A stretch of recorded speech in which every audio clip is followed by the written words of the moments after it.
Low. Sorry about that.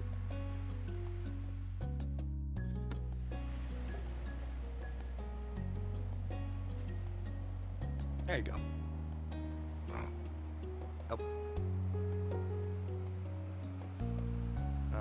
Our life. Here we go. Show up. Show up.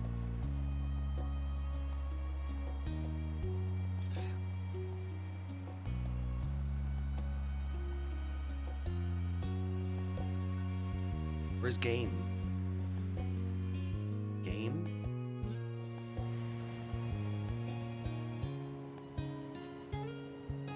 Game. There. What? I don't know what happened. Sure. Stop it. This is continuation of step 2. Now we're doing.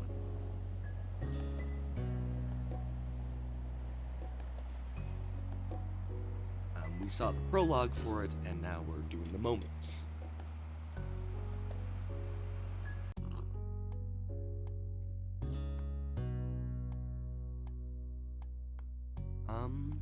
Wave. Family shopping trip had lasted most of the morning, and you still had to unload everything from the trunk before you could enjoy the afternoon. Someone's car. You cradled another bag in your arms as you headed towards your house. It was one of the heavier bags from the grocery store, loaded with fresh apples, ripe tomatoes, a bunch of carrots, and even half a watermelon.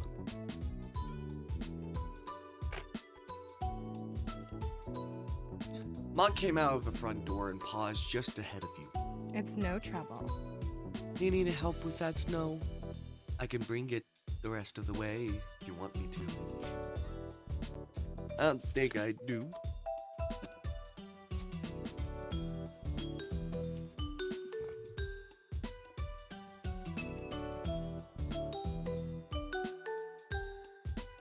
Yes, please, it would be helpful. Ma stepped forward to take the bag from your arms, and you made a quick run to get another bag.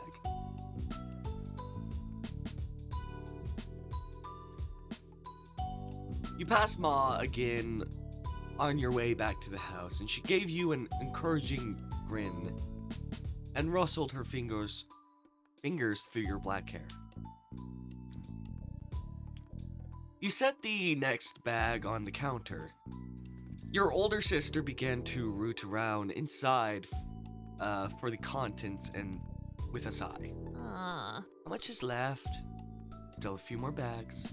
With a huff and puff, Elizabeth continued putting away the groceries, and you retreated out of the kitchen before you could become a target of her bad mood. Be careful. Careful, Snow. You hadn't been looking where you were going and bumped into Mom, almost stepping on her toes to boot. Sorry, I can give you a pass this time, but be sure to watch where you're going. If you run into the wrong person, you might get your license revoked. She grinned at the bad joke as you continued through the door. Outside, Moss had started organizing what remained and putting back any loose objects that might have fallen out during the trip. When you stepped up to the trunk beside her, she took in a big breath of air, her dress gently swaying around in the breeze. That's a shame.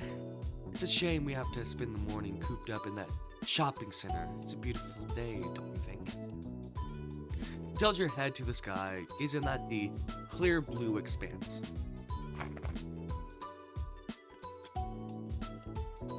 Yeah, it is. Close your eyes and enjoy the way the sun warmed your face for a few moments, before turning back to Ma to help with the groceries.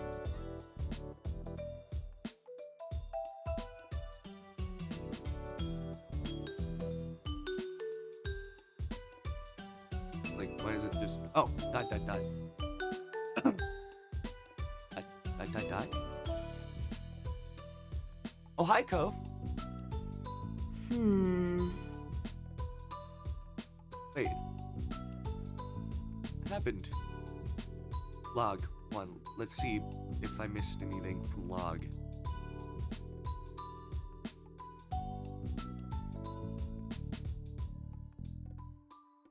Was it just a dot dot dot?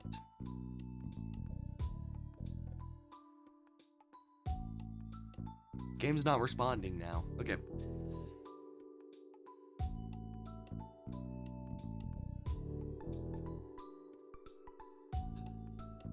Okay. I was confused, sorry. There you go. Oh, hi, Cove. You know his mom waved over at Cove, who just exited his front door. His surfboard propped up under one arm. Let me see. Surfboard and wetsuit. Where might you be off to in this beautiful day? Cove instantly startled, not having realized your family was out here, even though your mom was the one who called out. You were the one he looked at. He tried to settle down again. He jogged across the pavement to say hello to you and your parents. It was decidedly awkward since Cove had trouble figuring out how close to stand to you, in addition to his unwieldy surfboard, and made the whole thing even more clumsier. Seem even clumsier. Careful with that thing, you'll put someone's eye out. Mom chuckled and got a whisper reproach from Ma for it. Pam, please, go easy on him. Cove winced. Sorry, Mrs. Parker. Don't mind her, honey. It's a beautiful day for surfing. I haven't been out on the waves in a long time. I'm jealous. Yeah, I'm hoping to get a few good waves before it gets dark. Hi, Cove. He relaxed a lot when Ma spoke to him, but the rigidity came back as soon as you said something. I wonder why. Hey. Nice know. Cove managed to grin, and it almost felt like you had butterflies in your stomach. You wanna come hang out there later? You noticed the flush of red on his cheeks, but that might have just been from the heat. Sorry, I don't know why my throat is so... I don't know. Sure, I'll meet you there when I'm done. Cool. When he spoke again, he tried to contain some of the excitement that was clearly ready to burst. It'll be fun.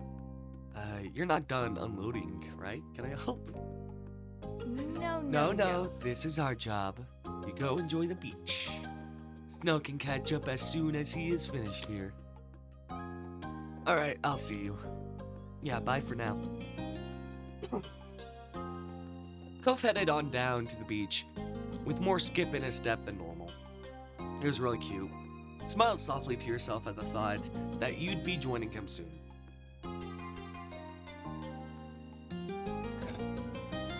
Come on, fuck. Ma! No! Ma! Alright.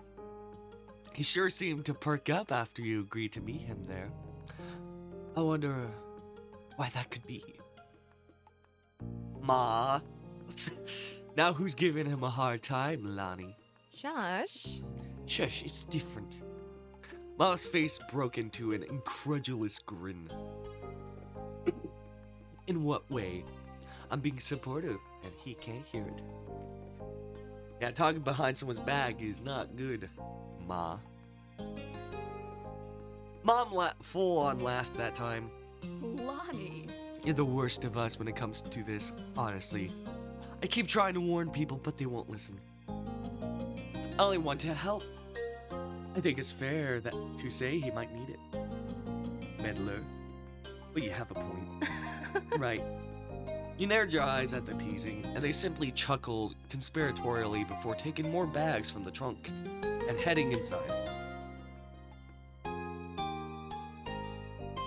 Once everything had finally been taken away and put away, you got yourself ready to meet Cove at the beach.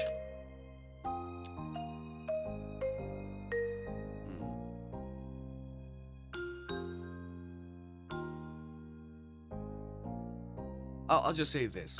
Your family had a surfboard somewhere, you don't know. And I take your board to the beach.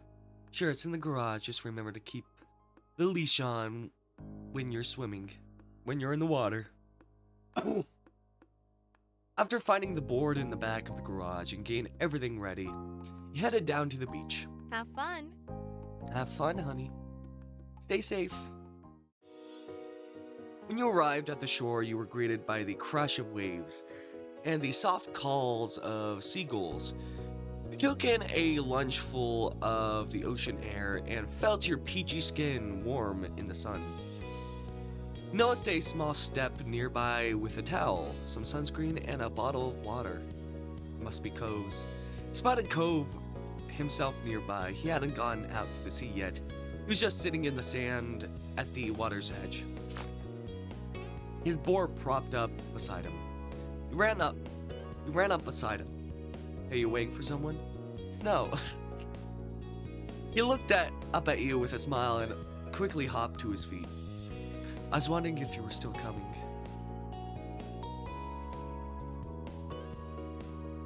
I wouldn't have missed it. He chuckled shyly at your insistence. Okay. He then cast his eyes out towards the waves. Will you give me some tips?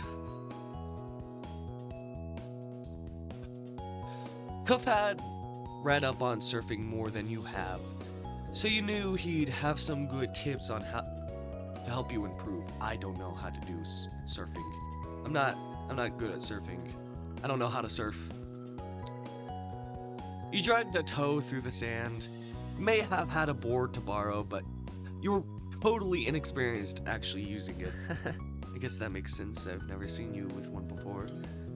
He laughed a bit and you felt no less embarrassed. And we don't have to go out, you know. We can stay on shore. Or if you want, I could teach you.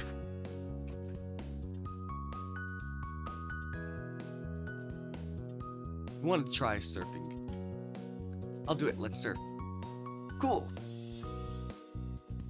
You held your ma's board tight. It was settled. You paddled out into the sea to where the good waves were. The water was cool against your skin. It's nice. Not too calm, but nothing too crazy. Looks perfect today. He smiled at you and you couldn't help but smile back. You felt totally content. Until Cove kicked the water a little too hard and inadvertently splashed you. Hey! Sorry. The apology did not come across as especially repentant, as he practically laughed as he said it. You splashed him back. You laughed, but waited for an opening for revenge. The second you looked away, you kicked back, spraying him. Seriously? What? What? What? What? What? I thought we were having fun. Alright. Is that any way to treat someone trying to help? I came out here to teach you. I was just following your example. Cove tried to keep a straight face, but ended up looking away. The water you flicked at him landed in shiny droplets in his hair. And here's another lesson. He soaked you deliberately this time. Okay, so it wasn't purposeful the first time. I thought it was purposeful. He used his full leg and an impressive current of water hit you in the face. You lost your balance and scrambled to keep hold of the board. You just managed to stay on, but it was close. Cove winced. Okay, that wasn't what I was trying to do. I'm fine, but we should do the real teaching. Yeah. He chuckled awkwardly and shook some of the water out of his hair. With that, Cove started telling you all the tips and tricks of how to stay on the surfboard.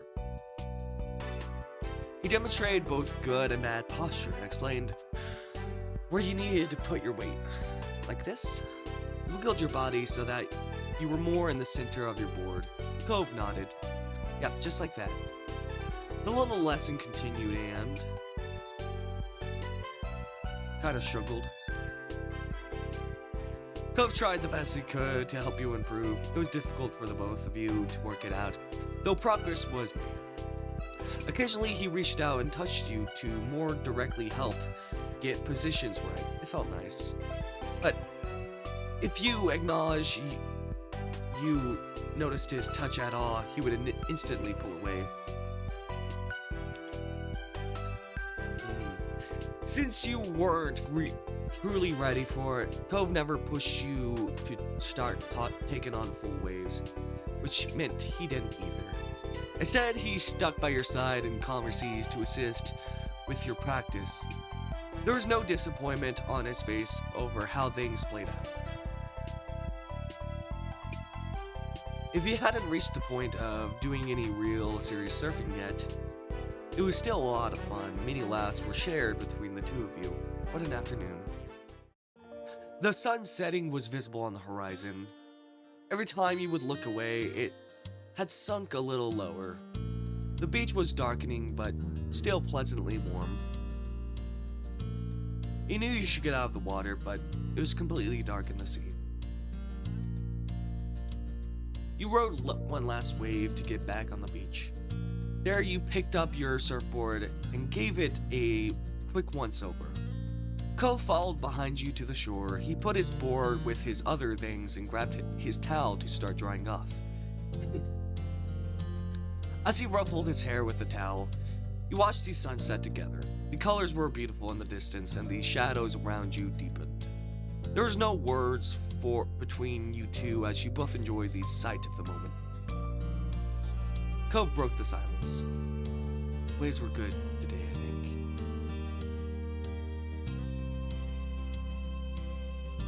Perfect for surfing. He nodded mildly. You chatted a little more until the conversation truly died out, and all you heard was the rhythmic sound of the waves. Then Cove sighed. This day can't be over, not yet. He scowled into the distance as if the sun exiting the sky was a personal offense. Do you think it should be longer? Yeah. Cove stood up, straight in defiance of the approaching darkness. I'm not gonna go home yet. I want to go somewhere. I don't know. Cove was still dripping in salt water, so you weren't sure what the alternative was. Wetsuits were fine for the beach and not much else. It wasn't a good idea for him to lug his surfboard around town either.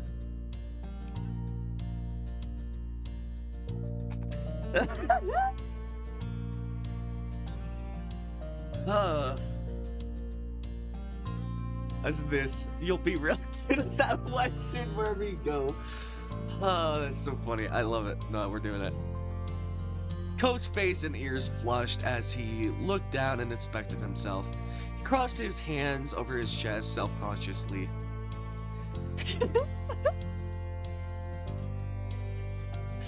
Okay.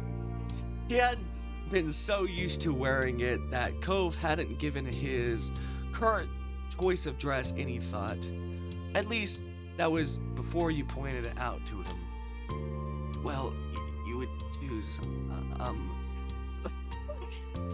Cove's eyes widened when he processed what he just said and awkwardly decided to give up on the whole thing. Then he looked down on the shore with wide, shining eyes. There's at least one place that's okay to hang out in no matter what time it is, the park. You nodded. The park was always virtually empty. Even Elizabeth only went over there nowadays if she was looking for you. How times have changed. She used to be so protective of that place. In fact, the only person there was a chance of running into might be that Jeremy kid again. He brought the idea up to Cove and he cringed, but I'm still going. Sun is still there, a little. I'm staying out as long as it is. Tagged along. Did I ever do that? I think I did. Yeah. Okay, let's go. Cove took a minute to put his stuff in order. He made sure to get it all, though didn't take much care to shake off the sand. They dealt with your own things. Take time to pack your bag. The two of you finished at about the same time. He led the way down to the beach to the park. It wasn't far, so it didn't take you too long. The sun hadn't completely disappeared just yet when you made your arrival. Cove stuck his surfboard upright in the sand and tossed his towel over top. By now, the two of you were mostly dry, the summer breeze on your skin keeping you pleasantly warm. Cove idly went over to the monkey bars. He grabbed them, feet flat on the ground, and pretended to go across. He had definitely grown in the past few years. You were still short enough to use the monkey bars yourself. Sometimes being tiny had its perks. When he got to the bar in the middle, Cove pulled himself up, and though he sat on the top of the bars, his legs dangled off the side of the bar he perched on. Joined him. You looked above yourself to inspect the monkey bars. You might have been short, but that just gave you more experience in climbing things. You leaped and grabbed one of the bars, using momentums to swing yourself up. It took a little more scrambling, but you made it to the top. Cove seemed impressed. You settled on the monkey bar like it was a throne. You didn't get to be above everything often. Guess what? Oh no. He smiled broadly and raised an eyebrow. He's not here. True. Right. It was true.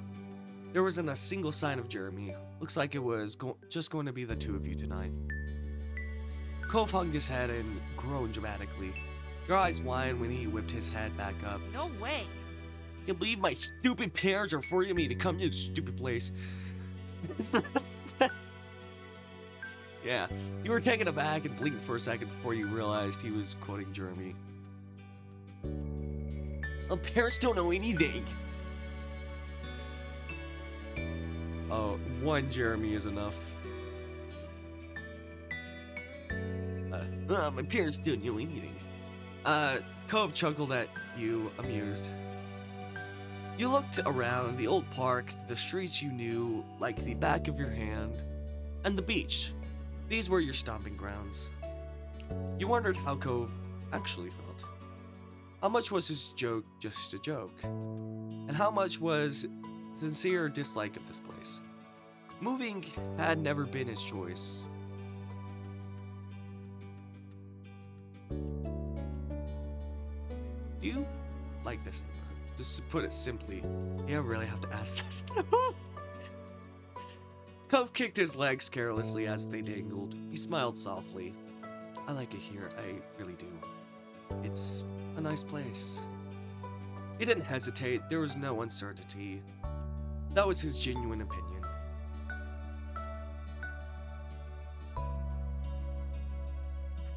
Your best thing in this neighborhood, Cove. Blush, there we go. Cove flushed and started kicking his legs wildly like he was on the run. He was running in place. Oh, there we go. It didn't take long for the day to finally draw to a close. The sun was gone and it was dark. It chatted a while longer, but it was definitely winding down. Better get home. Already? He seemed to just notice how dark it was. It was hard to make out his exact expression with his face in shadow. I guess I lost track of time. Cove sighed. It was time to go home. He hopped down from the monkey bars with a thump when his feet hit the ground. You clambered down the monkey bars yourself. You lowered yourself more than Cove and barely made a sound when your feet reached the ground. Cove grabbed his surfboard and threw his towel around his neck. With his water bottle in hand, he was ready. You both began to trek up the road. It was a quiet night, and you didn't run into anyone else. In what felt like no time at all, you had reached your street. As you walked, Cove smiled to himself. It was a soft expression, and you couldn't help but wonder what put it there. Hey, don't keep all that thinking to yourself. I just remember when we were younger. It used to be such a big deal to come home after dark. You could indeed recall. If it got sandy, your parents would have to say something. If you got wet, your parents would have more to say. And if you came home after dark, well, your mom's and his dad better have said it was okay beforehand. You used to need permission for everything. That small comment, it made expose just how much freedom you really had this summer. Cove looked up into the sky, and a smile still on his face as the two of you walked side by side, reminiscing. When you came to your houses, you turned to each other. It's for today. Snow.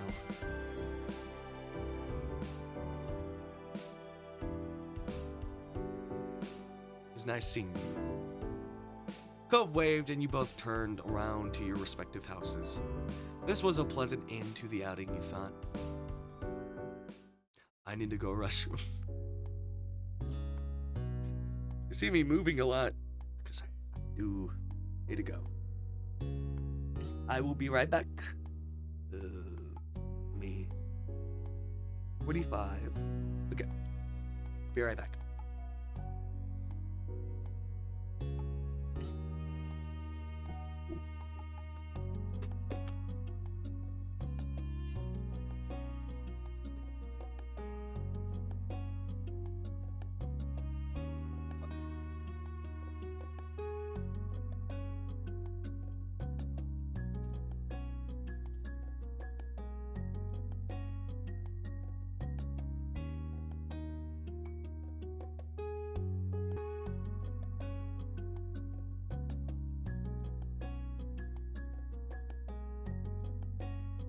Okay, let me get this ready.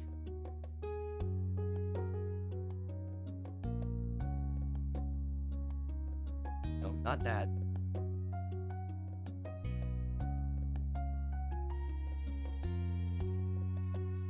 Uh, 50. Growing. There we go. Sorry, I had digital this. So now we're gonna play Growing.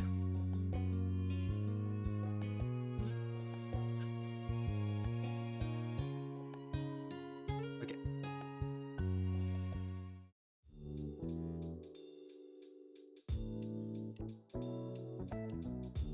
Early one afternoon, you found yourself in the living room with your family.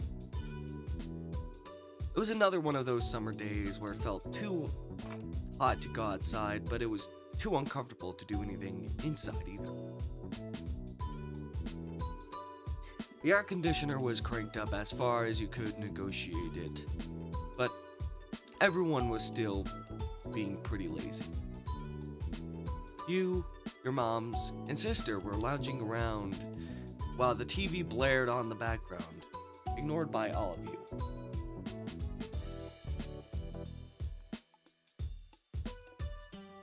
You specifically were...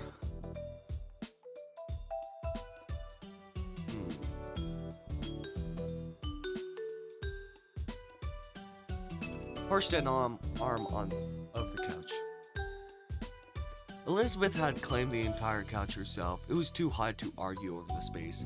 She didn't bother. I never even did this one.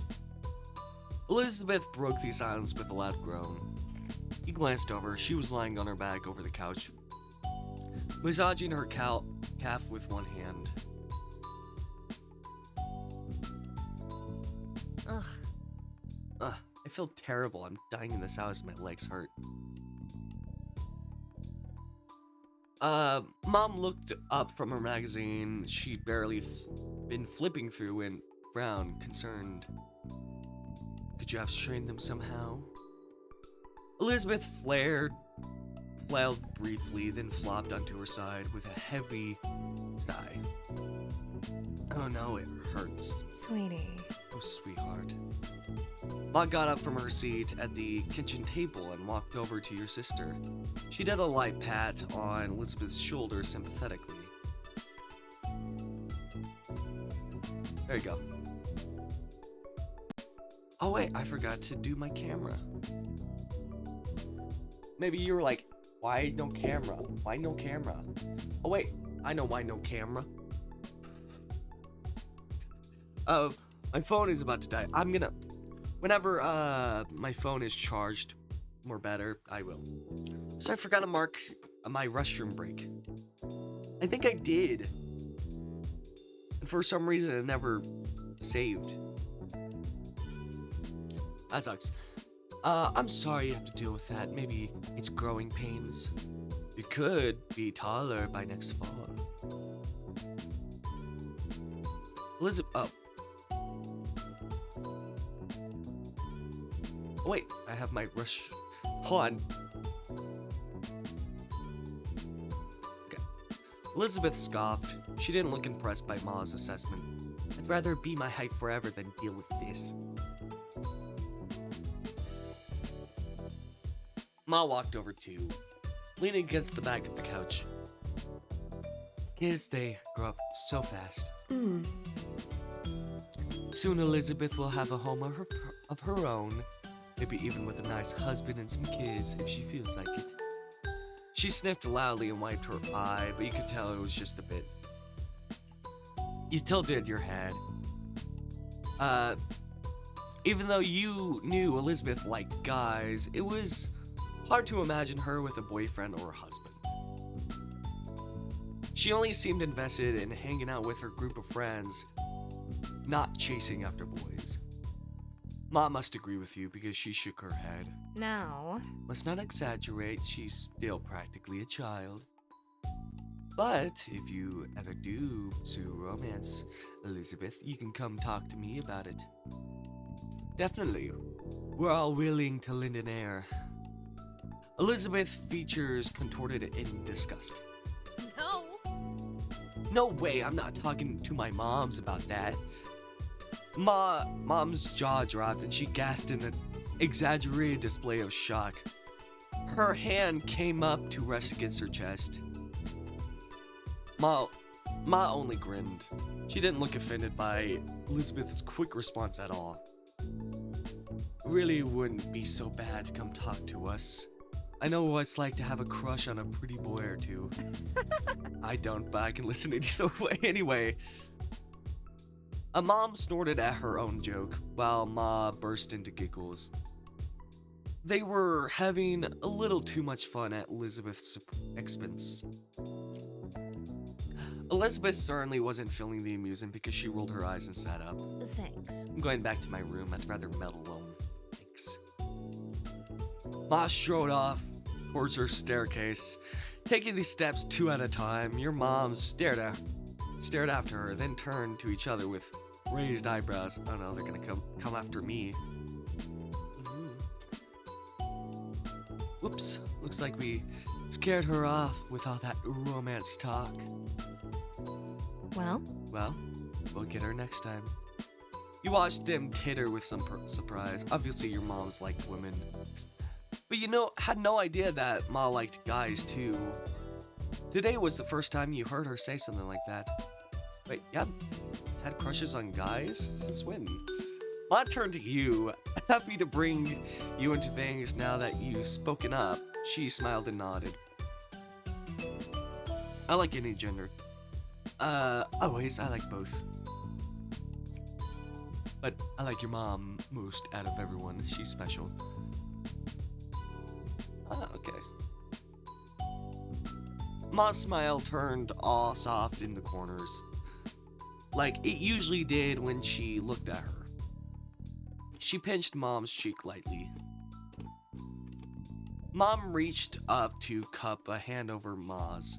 Even when Ma stopped pulling her cheek, her hands remained clasped together. you're fantastic. Thanks, Lonnie. I think most women have charm, but no one can hold a candle to you. Aww. Oh, God. Yeah, just seeing your parents just be romantic towards each other. Aw, Pamela. Sorry. Mom beamed, then kissed Mom on the cheek she'd been pinching before.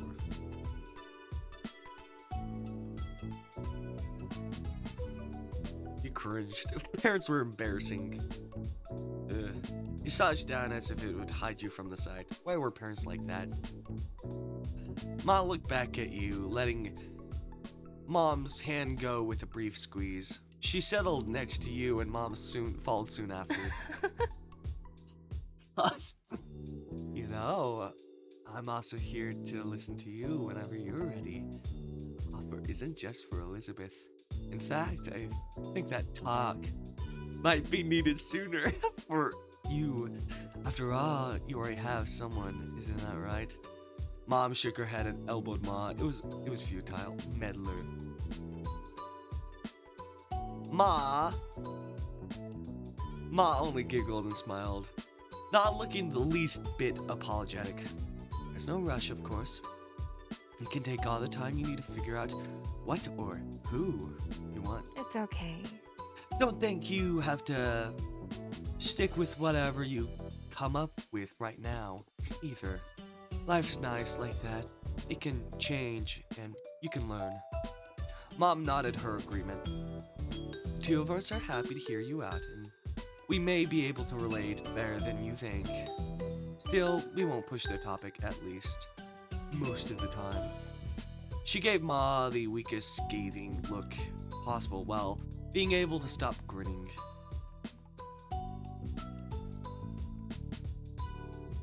I'll say thanks. I'll think about it. Wonderful. Good, that's all we ask for. Mom let out another exaggerated sniffle. It didn't take a genius to realize it was fake. First Elizabeth, and now you, Snow. Do you have to grow up? Yes, children tend to do that from time to time. Your parents quickly grew absorbed in their conversation about rearing kids. You took that as a cue to leave, getting up so you could spend some time alone in your room too. They let you go without problem, so you made your way up the stairs. You let out a sigh. You let out a sigh once you stepped into your room. It was just as sweltering in there as it was in the living room, possibly even a little warm. You can even open your window. It was hotter outside. Since it was hotter outside and you just let the AC out. You dragged your feet as you crossed the room. You checked your current sweltering condition in the mirror as you passed by it.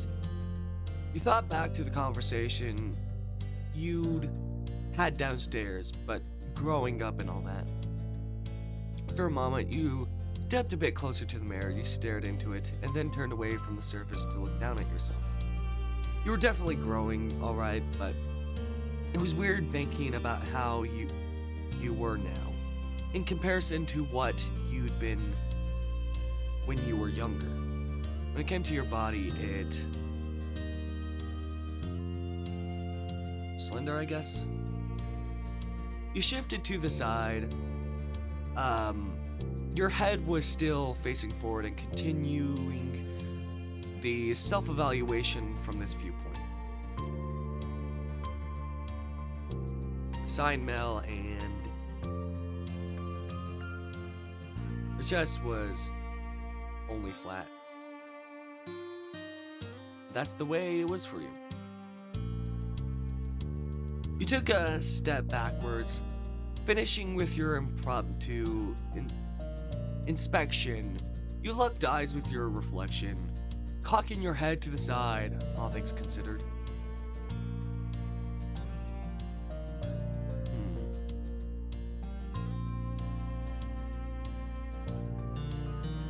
You tilted your head over to the opposite side, but you still couldn't find anything to have much of an opinion on. You shook your head roughly, putting thoughts of what you were turning into out of your mind. This wasn't the time to focus on such things. You had to find something to do in this heat. You shuffled over to your bed, collapsing onto the mattress, your brow scrunching up in thought. Time passed slowly, and to your annoyance, possible ideas about what to do were few and far between. You weren't sure how long it had been, but eventually you heard your mom call you downstairs. I'm gonna heat up my coffee real quick.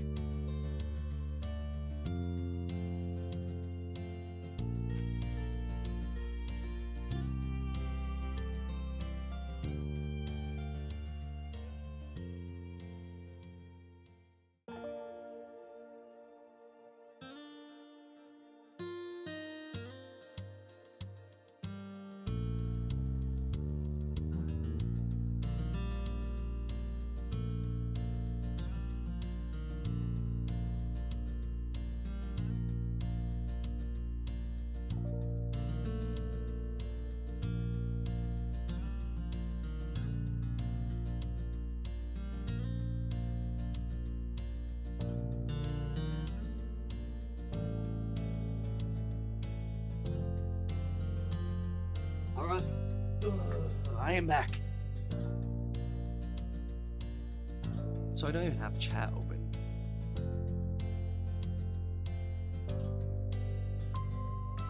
Yeah. You weren't sure how long it had been, but eventually you heard your mom call you from downstairs. Snow, there's a call for you. Cove wants to come over. Is that alright?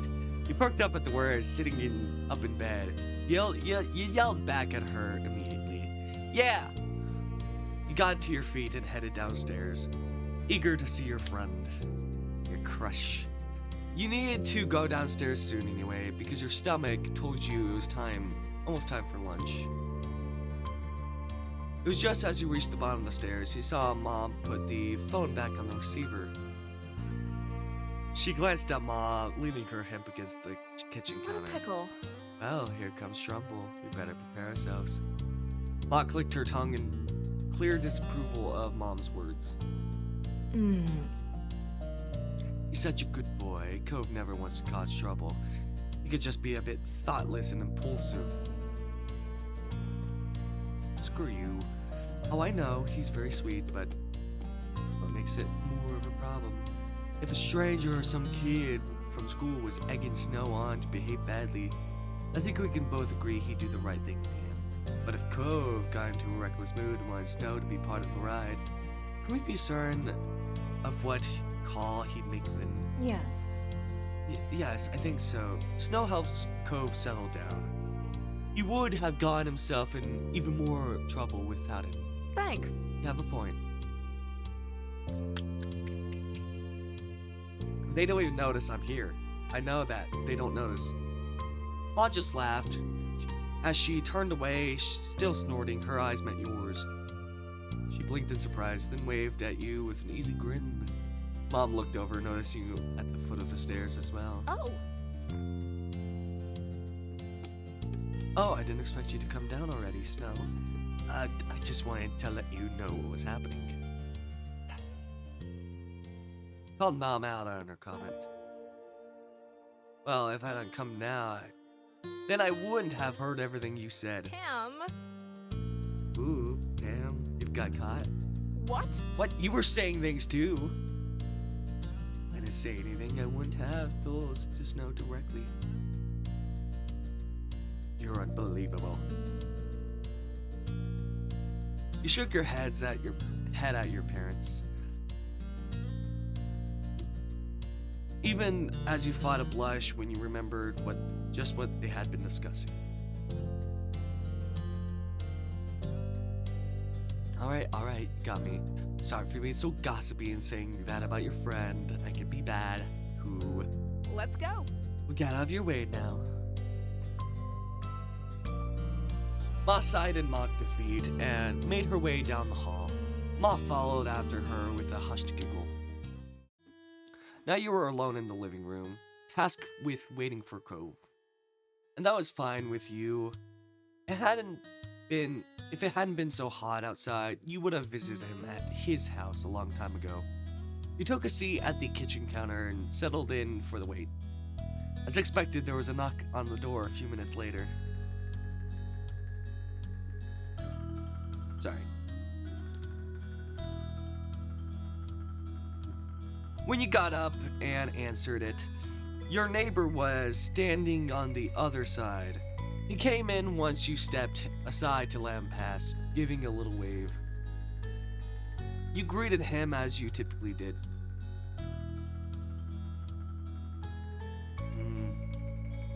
Typically did. Hug. Something more intimate.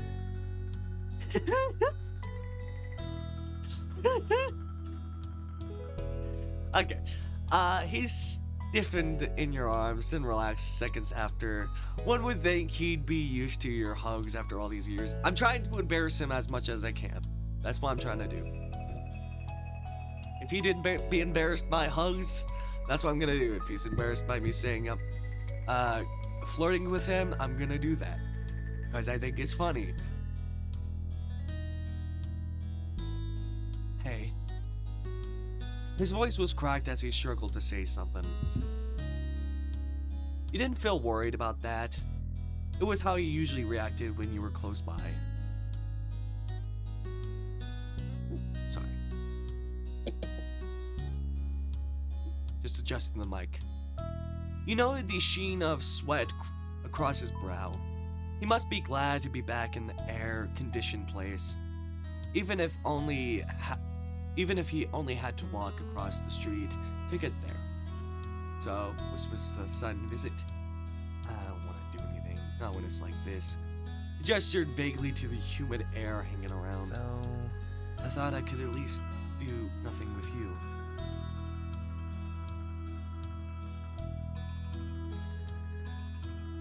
How do you know maybe I had plans? You thought that was really sweet. Ever do that? His words were nice and expressed a real fondness for you in a strange sort of way, which was usually the case with Cove. Have you had lunch yet? I was gonna do it soon. He shook his head. not really. I haven't really felt like eating because of the heat. I probably should have lunch. I didn't have breakfast this morning. We gotta have something now. We can have lunch together. Cove nodded, looking content with your suggestion. Okay, cool. As one, you headed into the kitchen. You crossed your arms as you glanced around, wondering what you should scrounge up for your meal. I don't want to eat anything that's warmed up. Is there something cold or not cooked? Yeah. After a bit of back and forth, the two concluded that you should raise the fridge and cabinet in order to make sandwiches. Oh, I know what his is. I remember his because I actually tried it when I heard what it was, and I liked it a lot. It was peanut butter, honey, banana, sandwich. I don't even remember the bread. But I tried it with white bread. With that settled, you plan to decide on the outside layers first. There was a variety to choose from, since everyone in your house had their own favorites. On our life begins and always sandwich.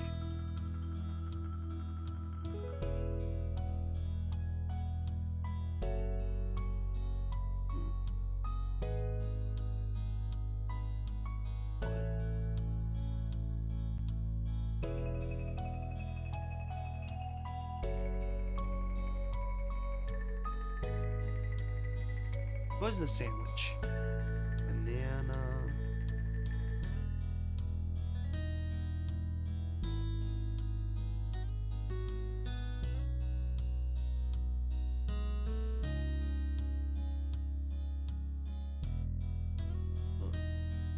What bread was it? I don't remember the bread. Mixed grains. Okay. There was a white bread, wheat bread, sourdough mixed grains, gluten-free bread, and pita pockets. I just want to mock him. Can you do the grain one for me? Sure. Reached for the mixed grains, then made your decision. Mixed grains. You wanted mixed grains as well. I don't think I ever... No, I did do this. I probably mocked him. So you set just that onto the counter. You had to decide what the main direction the sandwich would go in. Was it sweeter, right? Something sweet in the sweltering heat. The ingredients: peanut butter, honey, and banana slices. That was everything. You nodded to yourself with a quiet hum, satisfied. The two of you bustled around the kitchen, opening and closing things in order to collect everything you needed for your individual sandwiches. You focused intently on assembling your own for the most part. When you were close to being done, you glanced over at your neighbor. Cove was putting his sandwich together delicately, his brow furrowed and his tongue sticking out just barely. Here we go. There was open jars of peanut butter and honey near his plate, as well as a banana peel. He was making a peanut butter, banana, and honey sandwich on mixed grain. It was identical to yours. You wonder where the things You kept going. He was using them too. Curiosity satisfied, you turned back to your plate and finished your own creation. By the time you were done, Cove had already cleaned up his workstation. He turned to face you, studying your sandwich briefly. I love that. A small smile tugged at the corner of his mouth. You guess he could tell you matched. Done? Yeah. Cool. He waited as you quickly returned the ingredients and cleaned a few utensils. Then the two of you collected your respective plates. The both of you agreed to head upstairs to hang out in your room. I know what's gonna happen. You and Cove entered your bedroom while balancing your food on the plates. Nothing fell, but it was a successful trip. Cove took a seat on the ground, stretching out on the hardwood floor in an attempt to keep a bit cooler. He immediately took a big bite of a sandwich, chewed, then hummed happily. Sandwich is really good, at least it's something. At this point, you sat down and started on your own sandwich. But have I ever done this? I don't think I have. No, I have. Unfortunately, you were having regrets about the concoction you made. Like, what? And that'd be fun if it was different. Like, if you made the same sandwich, you would really? It's good. You're like, I don't know, it's not great. You were enjoying yours too. It's actually good. I don't know about the mixed grains, but obviously you were a pro at making sandwiches. He leaned back on his hands while chewing and glancing around. His very movement was sluggish. Want to do something? It seemed the plan of not doing anything at all had already worn thin, despite his lack of enthusiasm. Yeah. He rolled his head back, looking up at the ceiling. What about Hangman? I know what this is. I even know what the answer is. I remember.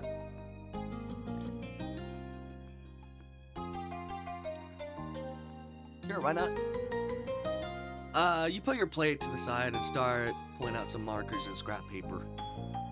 You laid everything out on the floor. He scooted back to make more room in front of you. Cove picked up one of the markers with his right hand, while keeping a half slice of sandwich in his left. That's, can I pick the phrase? Okay, I want to guess first anyway. This is him confessing to us.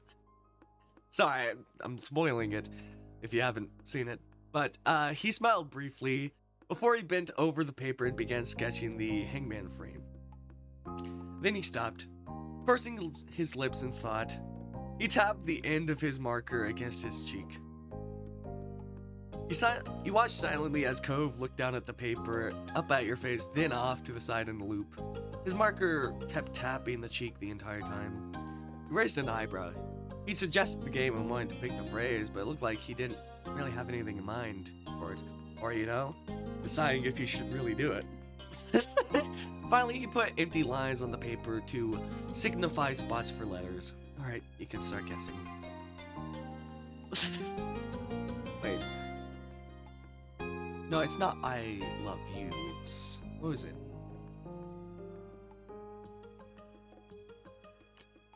You peered over, his secret phrase consisting of 3 words. The first 2 had 3 letters and the last one had 4. You thought hard about what your first guess should be. I know Y is one of them? Yeah. You got 1. After the first round, you were about to take another bite of your sandwich, then a thought occurred to you. I wonder if anyone turned off the TV downstairs. The TV, it was on earlier, but no one was really watching. Then everyone started leaving the living room. I know I didn't turn it off. It might still be on downstairs with no one there. Cove smiled crookedly at that. Or show, playing with no one around to enjoy it. What was it? You squinted in the middle of the distance, trying to recall the show's name. It was something like some kind of crime-solving drama. Cove nodded sleepily, his eyes closed, then opened back again with some effort. Can you give any specifics? Maybe I can guess it.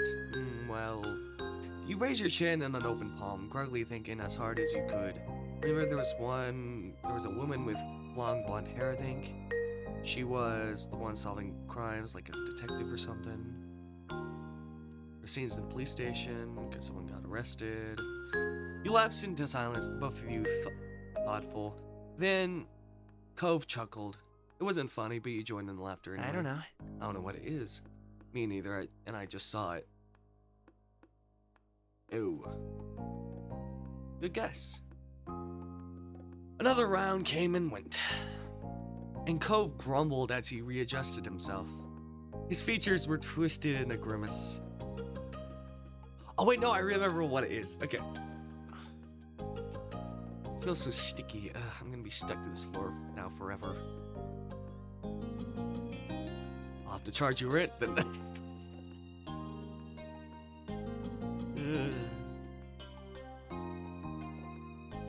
I'll charge you rent then. Yeah, how much? $1,000.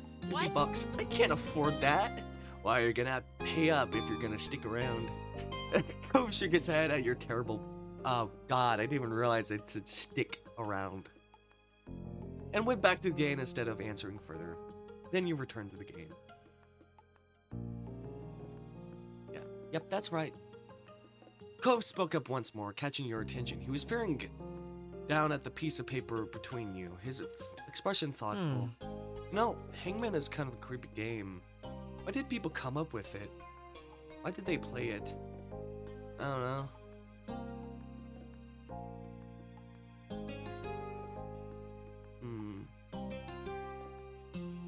I don't know.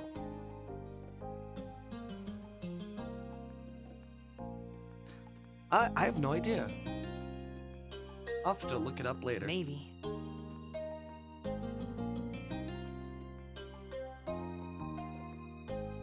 Why is Hangman a kid's game?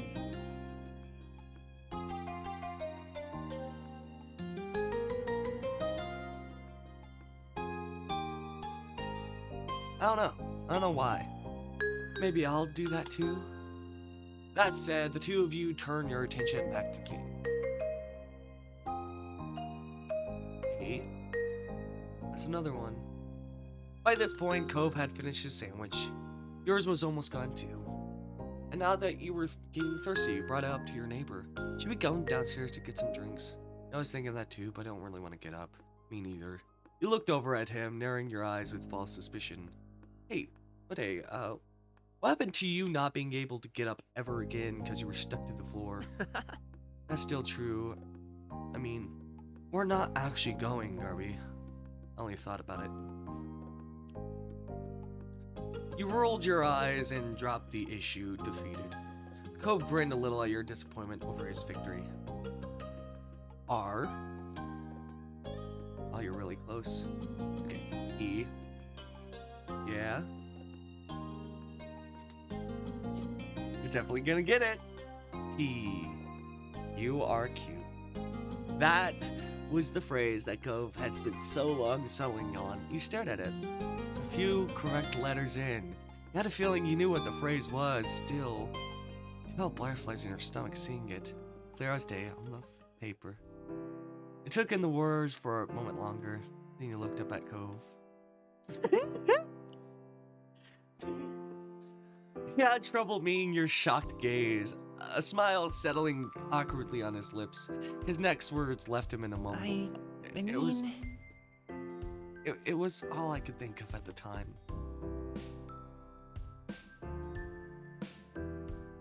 Oh yeah, what was... I swear to God, I remember some scene. Was it this? You wrapped your arms around him. Or was it something else? I mean...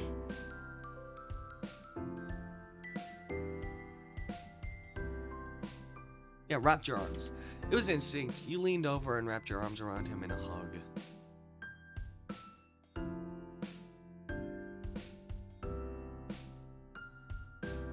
You're cute. He smiled a bit more, clearly still feeling awkward about the move he pulled. He turned away from you, his cheeks tinted pink. A moment passed between the two of you.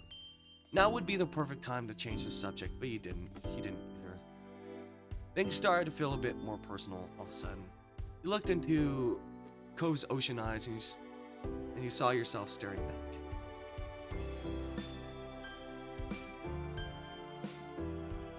Miss, I think you're cute, seriously.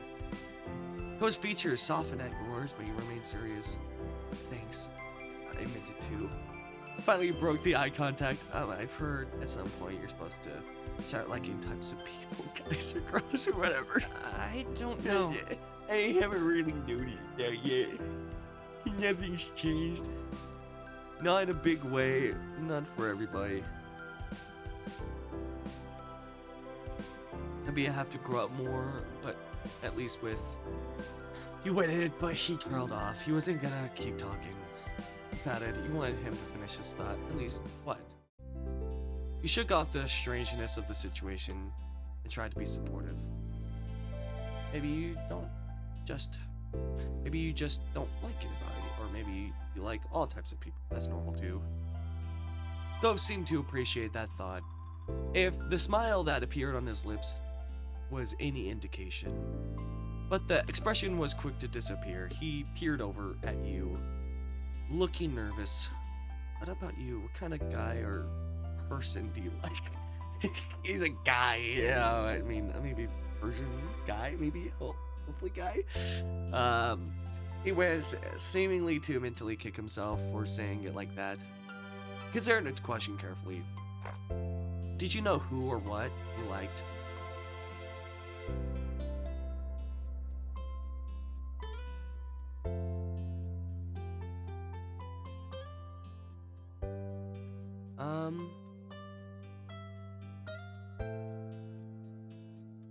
You were starting to have physical attraction in a general way. Romantic attraction in a general way. But when it came to how you felt towards boys...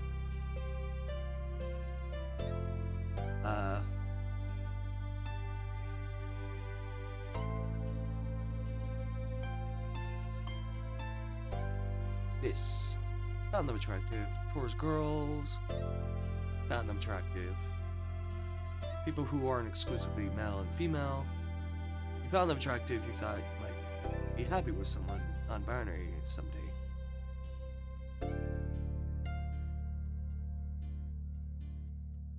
You just want to see the things if I miss something. You return your attention to Cove, who's waiting patiently for your response. Sorry. You explained how you felt to Cove. He listened intently, taking in every word as you try to convey how you felt. He immediately perked up when you mentioned you have some interest in romantic relationships. Then he scratched the back of his head sheepishly. I'm not really sure how he ended up talking about all this when we started out just playing Hangman, but I think it was good, I think so too. Cove chuckled a little bashfully. He glanced around, clearly scrambling for something else to say. So, have you gotten to go to the beach recently? Oh, yeah, I can't believe I almost forgot to tell you. Conversation took a lighter turn after that, and it felt like you'd gone closer to that afternoon. Finally, after the blazing sun began to set, to your relief, the air cooled down a bit as a result.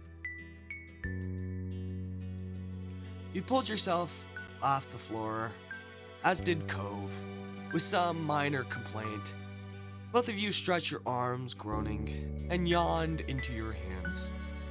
As you glanced out of your window briefly, taking in the soft red, pinks, and purples of the late afternoon sky, somehow you made it through the scorching hot day in one piece.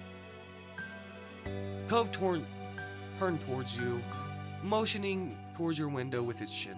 Wanna go outside?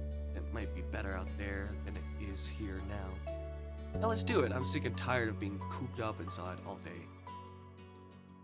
The two of you took your time to head downstairs. You briefly You stopped briefly to grab a drink of water, then continued on your way. You stepped outside, one after the other, your destination being the familiar hills behind your house. The time of day, it was quiet outside. The flowers blew gently in the wind, petals trembling but stubbornly hanging in the air.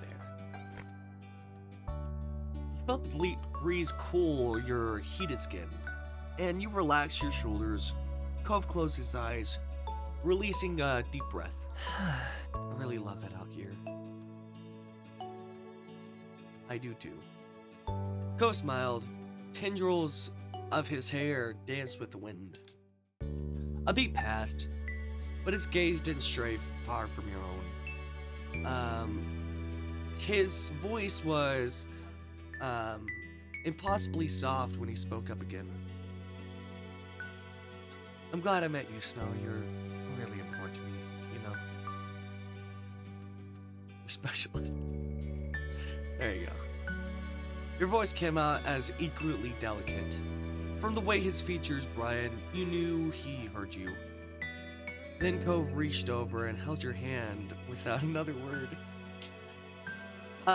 Even as the sun disappeared completely and the sky darkened, you and Cove remained side by side for as long as you possibly could.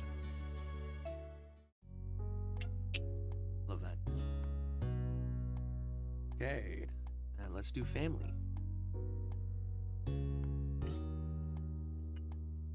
One. Taking a bit. Alright. 146. 14.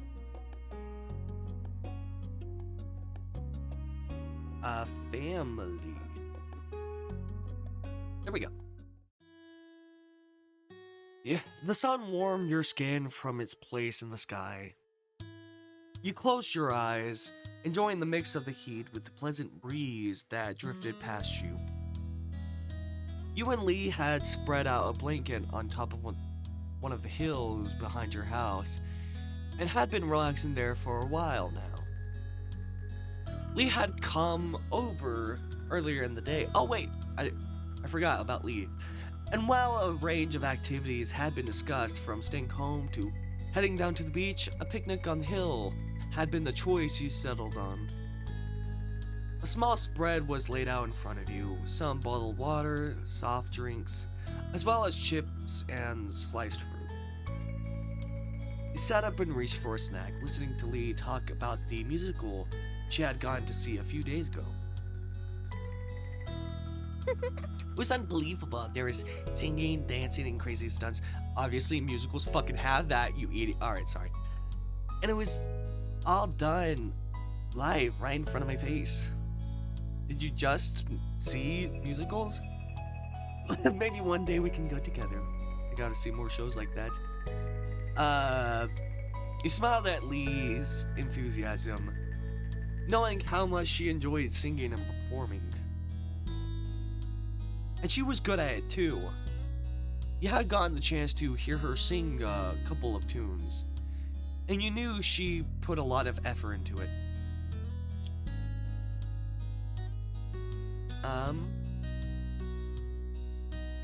I liked singing and had a talent of my own. It was nice the two of you could share that interest. Wonder if maybe we could put on our own show. No, I don't want to do that. I forgot. Think of how fun it would be. I don't wanna. We could perform for our parents. I don't wanna. And ask our friends, some other people to come and watch too. It'd totally work. I don't wanna. That's not a good idea. It'd be embarrassing. No, I don't wanna. You hadn't performed in front of an audience in your life, and you didn't want to start now. Are you sure? Are you really sure? You have many skills you could show off to the masses. I don't wanna. I don't really want to. I'd rather do something else. I don't wanna. At least seemed a little disappointed, and I didn't respect your wishes all the time. What did you have in mind? The two of you lay back on the blanket and laid in the sun, throwing ideas back and forth on what you could do to fill your time with. The beach was nearby, so you could go swimming and collect shells or find something to do at home after all. In the end, nothing was tempting enough to move from your current position, so you continued chatting with Lee and nibbling on your snacks while the sun traveled in the sky overhead. Alright. So, how are your neighbors doing? You haven't spoken about them lately. You knew Lee wasn't talking about your neighbors generally, or down the road. She wanted to hear about the Holdens across the road. It was no secret that she liked to keep up to date on what was happening with them. Or more specifically, Cove. There weren't many other people your age around to talk about.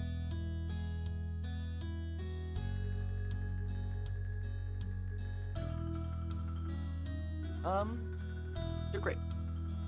That's exactly what I thought you'd say. Screw you. Lee gave you a knowing look, and your face flushed with heat. Lee loved to chat about others' relationships and would always ask you for details on people you both knew. Hey, did you want to see if Cove would join the picnic?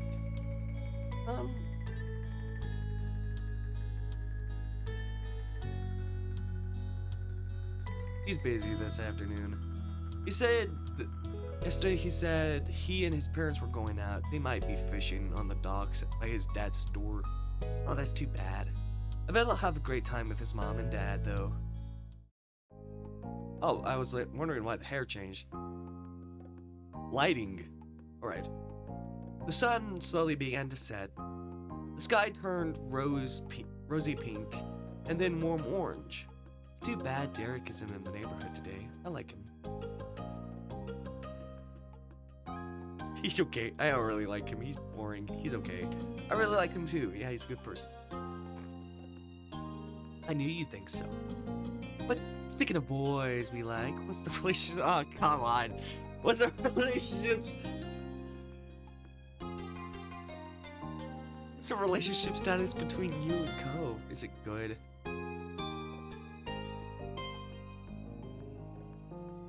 You blushed and said nothing. Oh, you're bright red. I guess it's very good. But, like, really, are you gonna tell him that you have a crush on him anytime soon or what?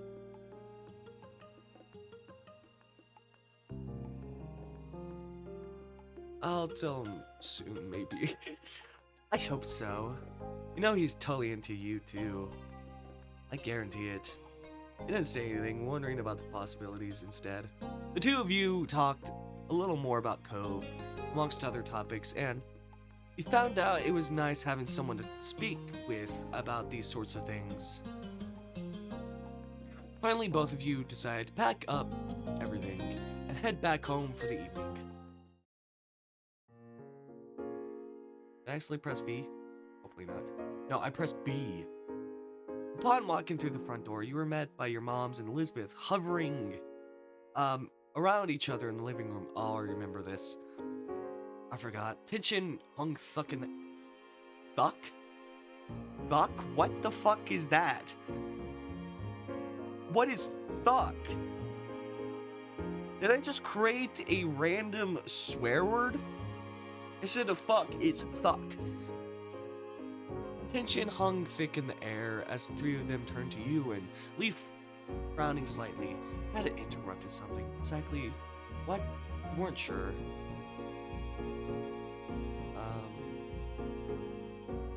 You looked between them, but said nothing. I'm not gonna say anything. Hi, Snow. Hello, Lee. Welcome back. The room fell quiet again, but with no one knowing what to say, it felt incredibly awkward, but the silence didn't last long. You don't have to stop just because these two are here. There's no reason trying to keep it a secret. Elizabeth was mad, with her arms folded defensively over her chest, but your mom's nodded in agreement with her. Well... Elizabeth was talking about her parents. Biological ones. The world spun around you at the news. You couldn't understand. Why was this happening now? When you glanced at Lee, she shuffled her feet uncomfortably, as though she didn't know if she should be there or not anymore. You didn't know either. Your mom's had always been open and honest about the fact that neither of them had given birth to you or your sister, but the details hadn't been fully explained before. It made sense that Elizabeth didn't know a lot about her biological parents and wanted to know more. You just hadn't ever thought you'd accidentally stumble into it. Elizabeth looked at your parents expectantly. She wasn't gonna let the unintentional interruption derail things. We don't want to keep that information from either of you. It's your right to know about your past. But we did want to wait until you asked us to hear yourself. Well, it's happening now, so... Mom's shared a nervous glance. Ma took in a quick breath before speaking again. I adopted you from the Philippines when you were just a baby. Elizabeth dropped her hands, her eyebrows shooting upwards in surprise. Wait, I wasn't born here? No. No, you weren't. You clearly see your sister was appalled by this information. Struggled even more with what to do or how to react. We're gonna have to pass some tests to even be a citizen? No. No, you were adopted into the country. We took care of things. You're already a citizen. You have nothing to worry about. I followed all the laws when it came to bringing a child into the US. Nothing can be held against you. Elizabeth sighed, placating with the information, but still far from happy. So, who are my parents? As people. Why did they put me up for adoption in the first place? Ma softly put her hands over Elizabeth's shoulders, trying to provide some support before she gave her the answer. I'm so sorry. I'm so sorry, sweetie. Your parents were reported to have died.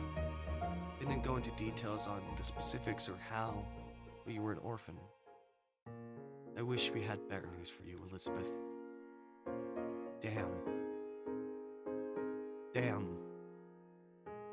That probably sucks to hear. That the people who put you up for, like, I guess maybe they didn't put them up for adoption, but just died. So you had to be given to someone else. That's... Elizabeth was torn between emotions, her eyes filled with tears as she threw her hands in the air, selling on rage. Wait, so I could never meet them, even if I wanted to. Not that I could have anyway, since they lived in another part of the world when they were still alive. Elizabeth turned her back on you and your moms and stormed off, sprinting up the stairs and to her room before anyone else could stop her. I have to go and talk to her. Ma immediately started to follow her, but Mom gently held her by the arm and shook her head. We should give her a little space. We process it all. Ma's head hung low, but she stopped walking. With Elizabeth now gone, the two of you seemed to remember you and Lee were standing there awkwardly, left to the side. I'm sorry you had to see all that. It wasn't how I expected it to have happened when the time came, but since it's the topic of the day, Snow, is there anything you to ask? You deserve to know after all. Lee patted your back and gave you a supportive look.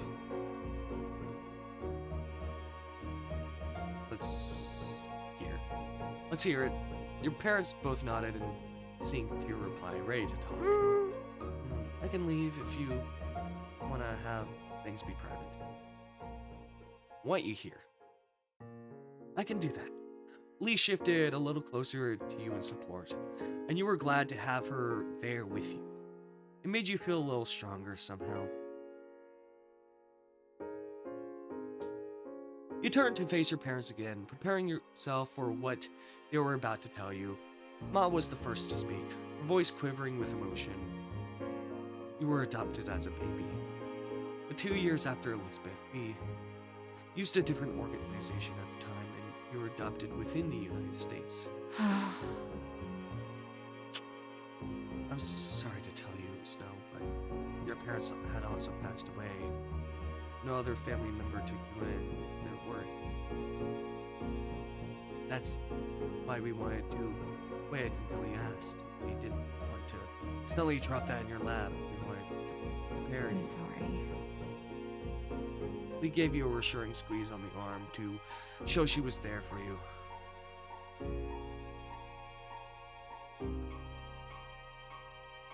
I wouldn't be angry at them. Like, maybe angry at life for, you know, doing that, but yeah, I'm like,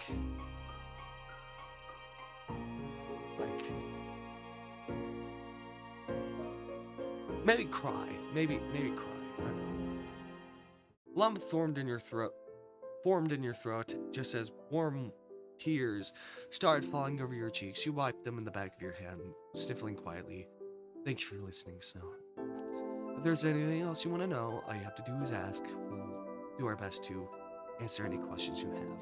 Are you okay? How are you feeling now? Be okay? Lee watched you closely, as though judging how exactly she should react to what was going on.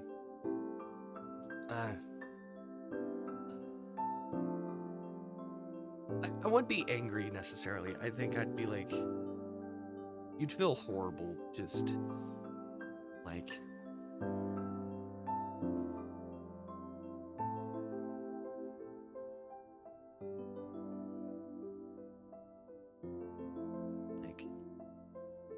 continue to cry. I don't think I ever did. No, I have. Your eyes were swollen from the tears, but you couldn't find it in you to stop more from falling. Your moms looked just as sad, as though tears might start from them at any moment. No one seemed to have any words after that.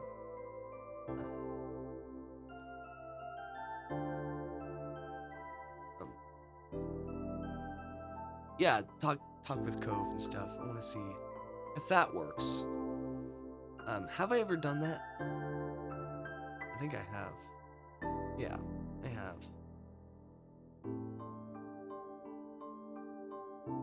I've never talked to Elizabeth before. Okay. Maybe we can do that another time, or I can... No.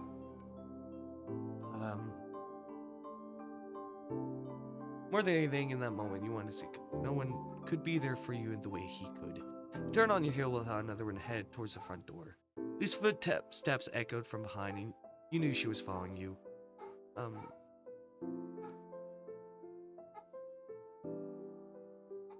You stay, Lee. I want to go by myself.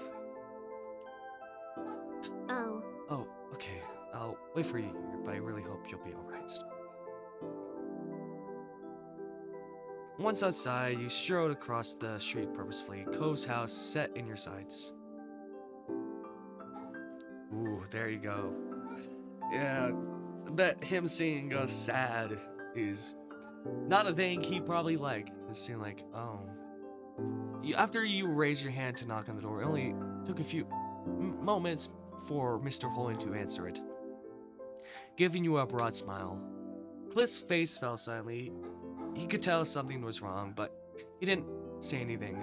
Instead, he looked back towards the hallway where you knew Cove's room was located. Cove, Snow is here. After calling for his son, he turned back to you with a encouraging thumbs up. It won't be long. As promised, it didn't take long before footsteps echoed down the hall. And Cove's head of green hair appeared before you all. He looked ahead to see you standing there. And when his eyes widened, you guessed he hadn't noticed you'd been crying. Snow? Cove pushed past his dad to stand with you outside the door, watching you with concern etched over all his face. Kids, be safe. If you need anything, you know where to find me. He gave you a kind smile before softly shutting the door, giving you some privacy. Cove stepped closer still and spoke cautiously. What's wrong? Parents are dead. That might like actually make him be like, oh, what? Those parents? Your like adoptive parents? Like, no. I just needed to talk to you. Cove's forehead furrowed with concern at your words. Well, I'm here, you can tell me. My dad who gave birth to me, they're dead. Cove, without having to say anything else, Cove reached out and pulled you into a tight embrace, his familiar warmth enveloping you. I'm sorry, Snow. His words were whispered comfortably into your shoulder.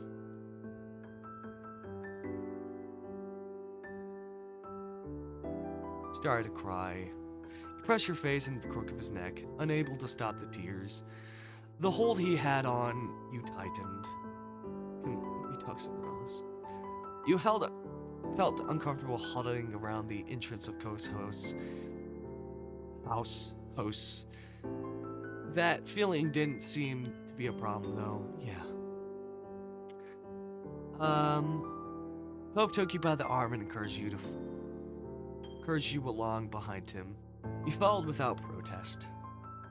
You headed towards the hills where you and Lee had spent the majority of your day. Things seemed so different then. Only a couple hours ago, you were wondering how everything had changed so drastically. You took a seat in the grass beside Cove, who bent his legs and rested his arms on them, before he turned to you again. Can you explain everything to me? Nodded softly before taking a heavy breath and launching into the story. Cove sat quietly and listened attentively, nodding every now and then or taking a sharp inhale. It took a long time for you to relay the details. Dozens of stars were pinpointed in the sky as the night wore on. Silence settled between you as Cove sat quietly for a moment, contemplating everything you had said. When he finally spoke, his voice was quiet, drifting through the night towards you. Snow, I'm so sorry. I'm really sorry about what happened to you, your parents. I'm so sorry. He stopped suddenly and took in a deep, shaky breath. He got the impression he was struggling with what was right to say.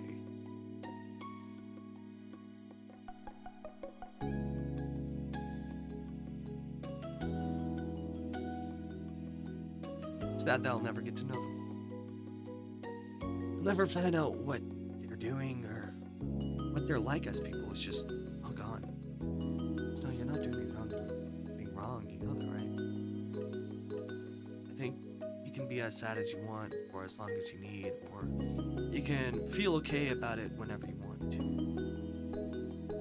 He sighed and ran a hand through his hair as he looked out over the ocean. It's okay.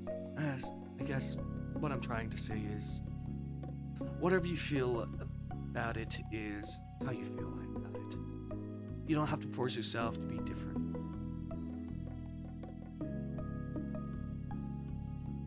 Thank you, Cove. His words made you feel, better.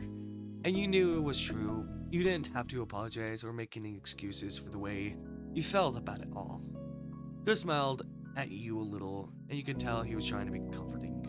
And your moms definitely don't. It doesn't matter if you're not blood related. You're definitely family. I can see that, and I hope you can too. He felt the reassurance in his eyes. Stayed on the hill together a little longer, looking out over the ocean and the stars that shone brightly above it. After talking about the situation with someone who wasn't directly part of it, you started to see things in a different light. Above all, you were glad to have Cove's support and to know you could count on him if you needed it. Hey, the sudden voice of your sister made you jump. Saw her standing a little way away. You walked closer and you didn't know what to do or what she was planning on saying. So? Would you mind going? I just want to talk to Snow. You can come back. It's not going to be forever or anything. Cove seemed equal parts concerned and skeptical. Leaving now wasn't a concept that thrilled him.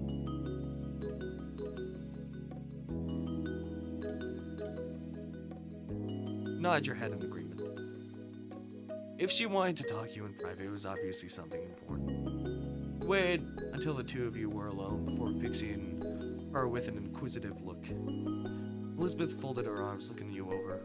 Did your moms tell you about your parents too? My birth parents also died. Elizabeth broke eye contact after that. Sorry. Why did you want to talk to me? Elizabeth raised an eyebrow at the question, as though the answer should be obvious. Well, I was worried about you. I was the one who brought it up. But I made you deal with whatever was left when I was gone. She sighed, glancing upwards for a moment before settling on you once more. I wanted to ask you what happened without everyone breathing down our necks.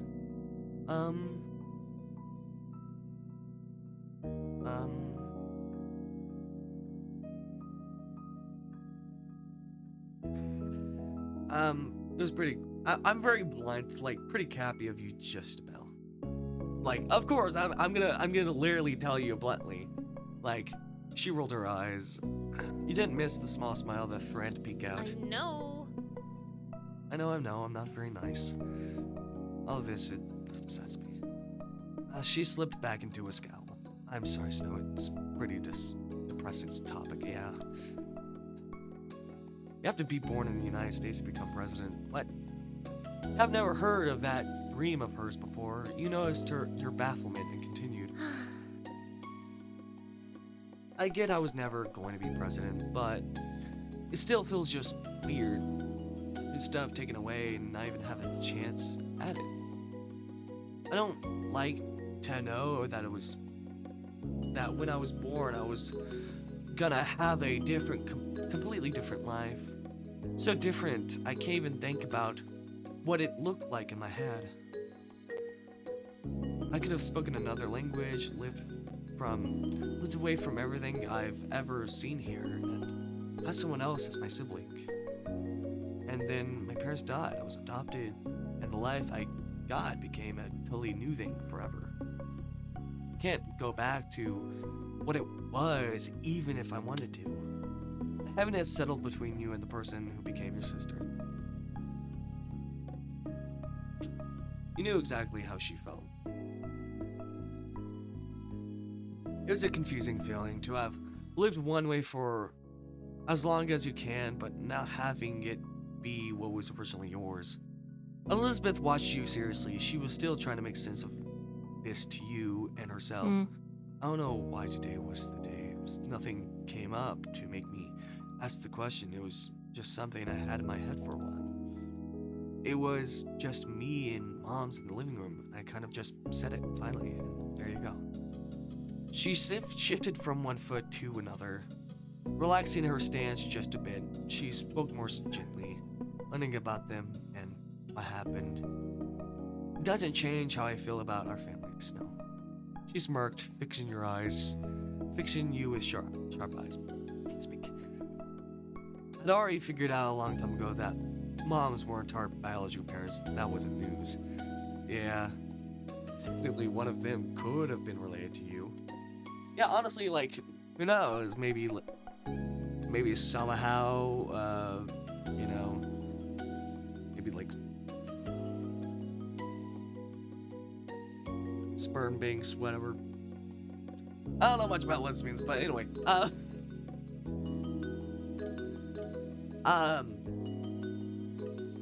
yeah. Technically one of them could have been related to you. Our moms can have kids, just not both together. True, but I'm not half white and nor half native Hawaiian, so no, neither of them could have been my mom. Nice try. Nice try, smart Alec. But nothing about the family I was born in would have made me decide that this wasn't my family anymore. I hope you had... If you had hoped you'd be free of my big sisterly status, don't think you're so lucky. She bumped her shoulders against yours playfully, her lips tilted at the corners. You'll always be my little brother. Sure. Jokingly groaned. Oh god. Oh no. I don't want this. Okay, it took in the moment quietly. I want to still make that like her thing. Oh god. It's just teasing me.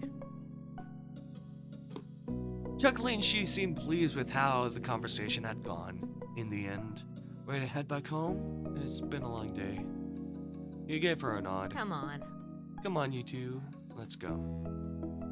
Walked home together in a comfortable silence down the well-worn street. The familiarity of it all felt nice. When you stepped through the door, you found your moms quietly sitting together at the kitchen table.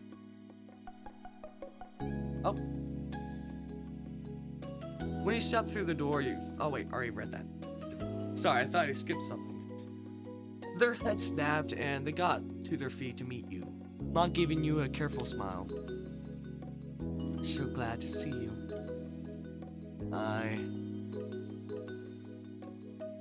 Hi, sweetheart. When Ma then came over and wrapped her arms around you and Elizabeth, giving you a tight hug, it didn't take long for Mom to join in, putting her arms around the both of you. Love you. We really couldn't have asked for better kiddos. We love you. More than anything we could ever say. Moms. What do you mean?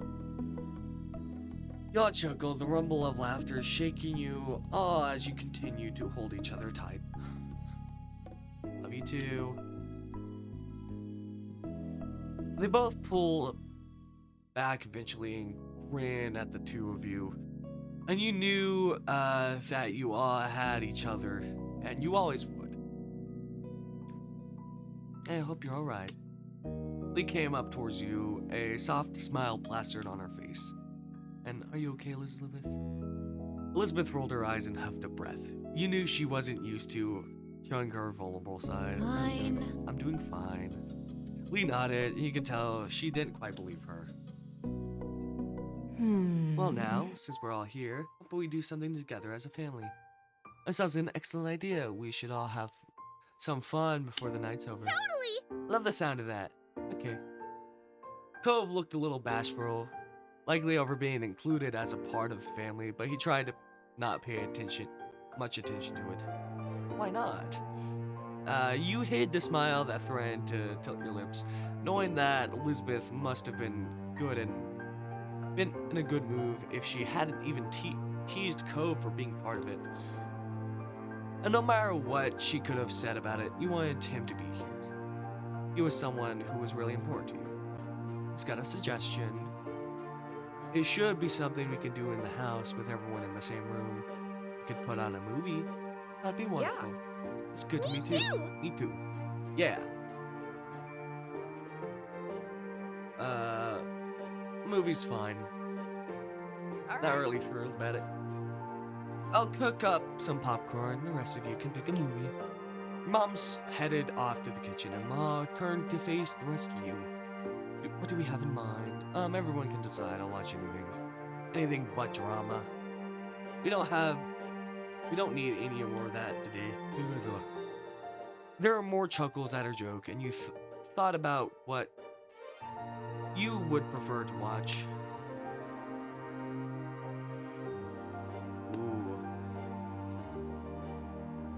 Family-friendly film. Ooh, a rom-com. I want to see what that.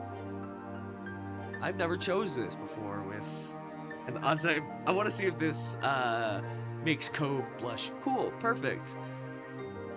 With the basics settled, Ma took to sorting through the DVD collection. You didn't even notice Elizabeth was sliding up to you until she was right next to you, arm to arm. Since there's only so much room on the couch, I say it should go to Snow and I. This is our day. No, I'm gonna sit to Cove. I want to sit with you too. I'm smart. You won't even notice I'm there. Elizabeth raised a skeptical eyebrow, not sure about that.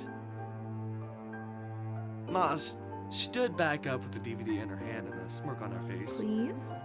I want to sit with the cool kids too. Sure, there's room for one more, right? Might be a tight fit, but we can make it work. You could tell Ma was teasing, and Elizabeth rolled her eyes at where this was going.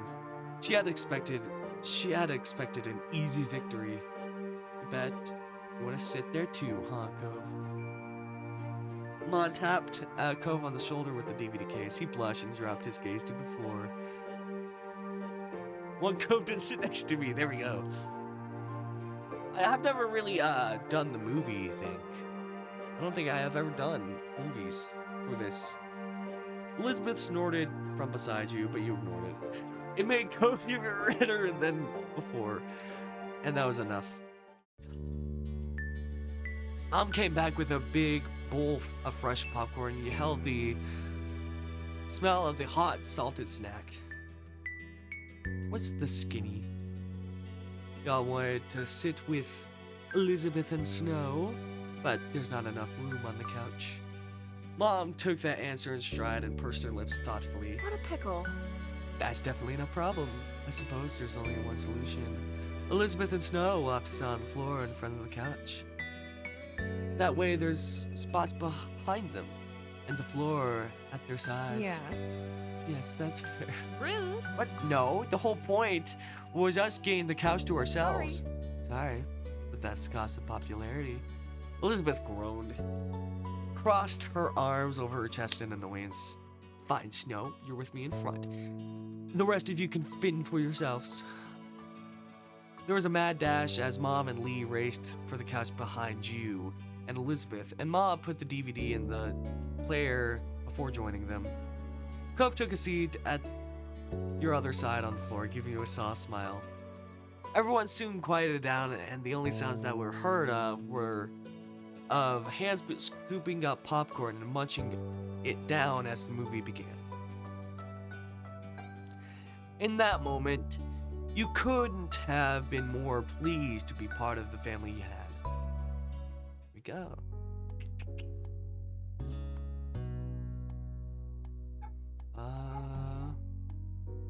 Okay. 220, 45. Wait, actually, I want to be more exact. So, we are gonna play Dinner. Dinner. Here we go. Sunlight shone through the windows as you sat in your living room. Your home phone pressed to your ear. Cove was in the other end. It had been shaping up to be an ordinary day, like any other, until Cove had called unexpectedly. He sounded unusually nervous, greeting you. I don't remember what this was. You listened silently as he kept talking, his words stilted.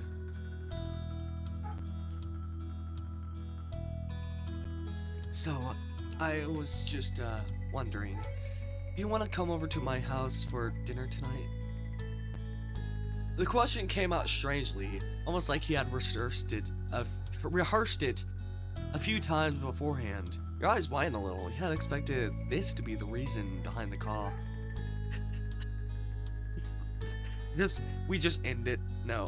Yeah, I'll go. That's, It was, huh? Oh. It seemed, that Cove still had more to say. You just interrupted him. Oops. that... Oh, okay. Kept listening. Cove continued. His next words sounded rehearsed too, and it tinged with nervousness. My mom and dad, they really want you to be there. If your parents don't have a problem with it, they asked me to ask you. You took a moment to think. Dinner at home would be quiet and uneventful today. If you really wanted to, you could go to Cove's house instead. Cove spoke up again, breaking your thought train, his voice softer than before. And I want you to be there too. Can you come over, I mean?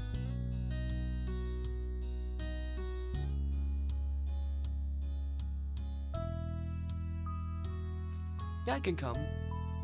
Thanks, Snow. I'll let them know when I can.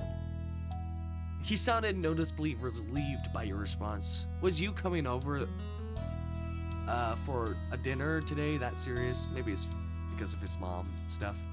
I don't know. He spoke to you for a little while longer to explain what time to come over and other details, then hung up. Well, that was that. For now, anyway. Soon enough, the sun dipped out of the sky and evening came. It was time for you to head to Cove's house. After letting Elizabeth know you were leaving, she didn't look away from the TV and just grunted. You made a small journey across the street. You knocked a couple of times on the heavy door to their condo. As you had waited for an answer, you found yourself contemplating being a guest while both of Cove's parents were there.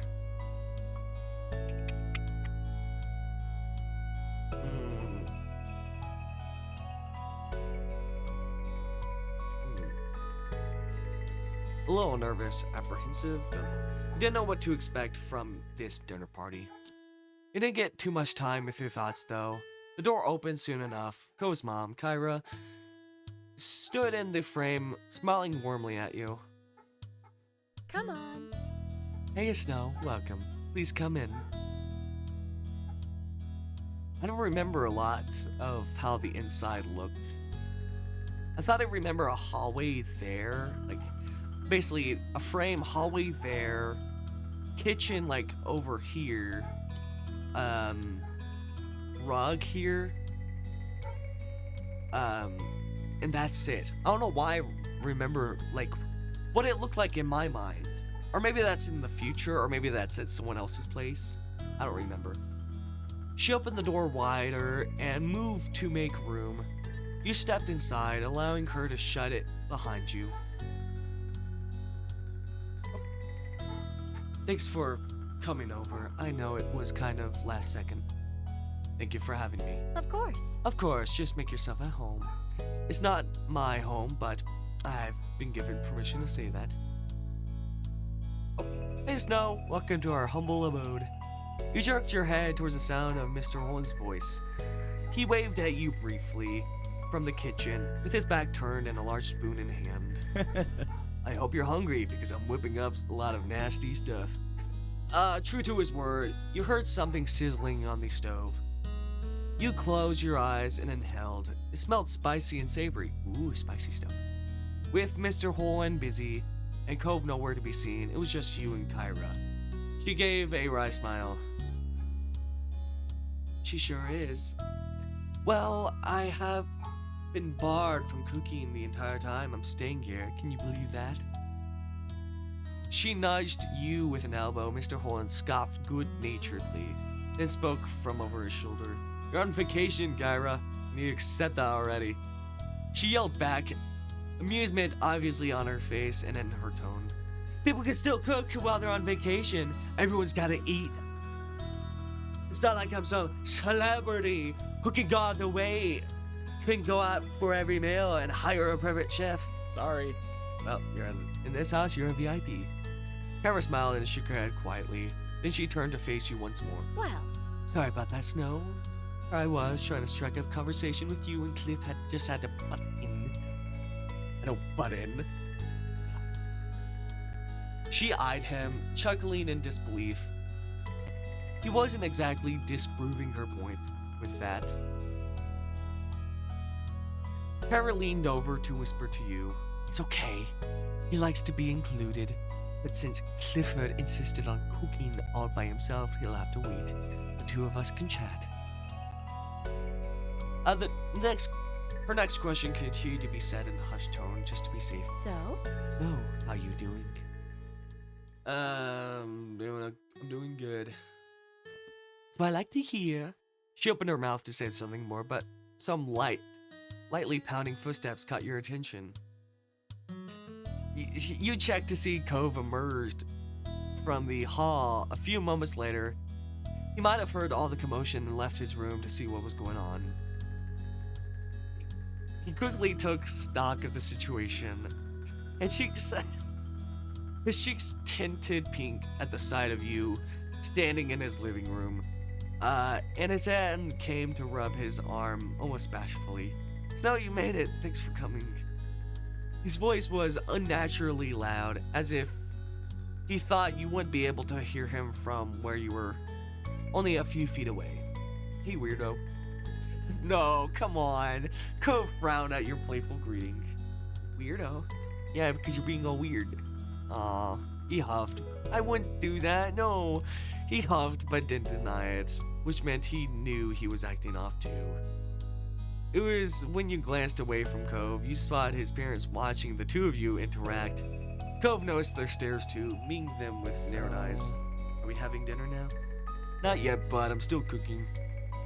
Alright, I'm gonna go back to my room. As he turned to leave, he bent his head to the side to face you. You coming? Oh, the question was quiet, but you heard it clearly. He smiled, pleased that he asked, and nodded in affirmative. Whatever.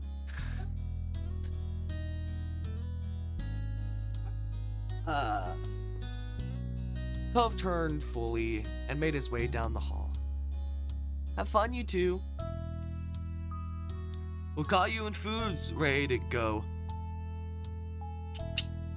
Yeah, let them deal with each other. With that, you followed after Cove. The two of you made your way down the hall. I don't know.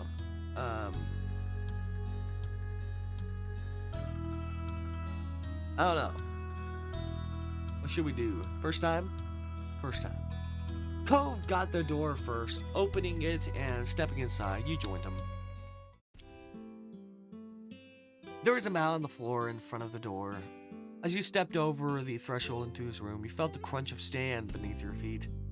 You glanced down. Sand was clustered around the entrance. You even spotted smaller amounts of it dusting the rest of the room's floor. Though you hadn't anticipated it, you weren't surprised at the sight. Of course, Beach Boy Cove Holden would get his room all sandy.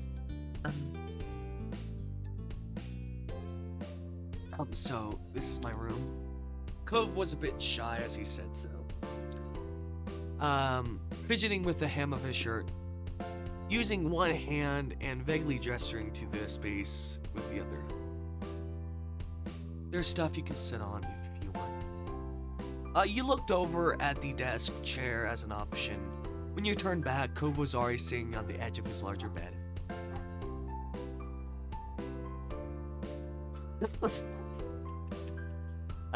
Should we tease him? I want to see what this... Do I remember what this was? Are you trying to make your own beach with all the sand? Not really. No. Ugh, come on. But it'd be cool if I could, though.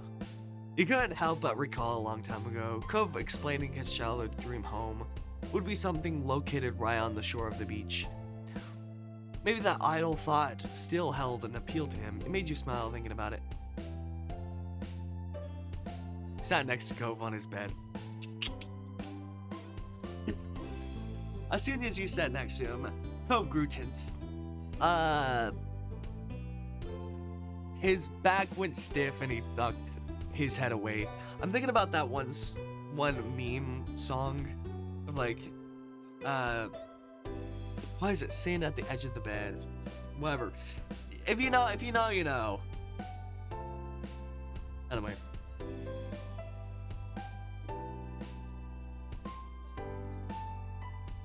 He tried to hide a trembling smile. Oh my god.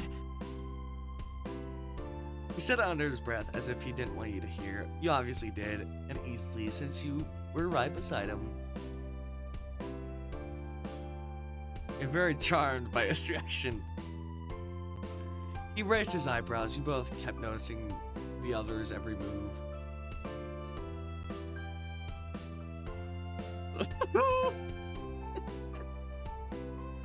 You're adorable. What? What?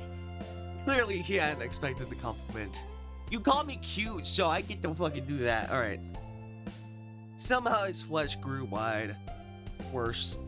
Spreading all the way down his neck. He fumbled for words. I'm not tense. You gripped the blanket underneath him and searched for something more to say. Oh, okay. Sorry.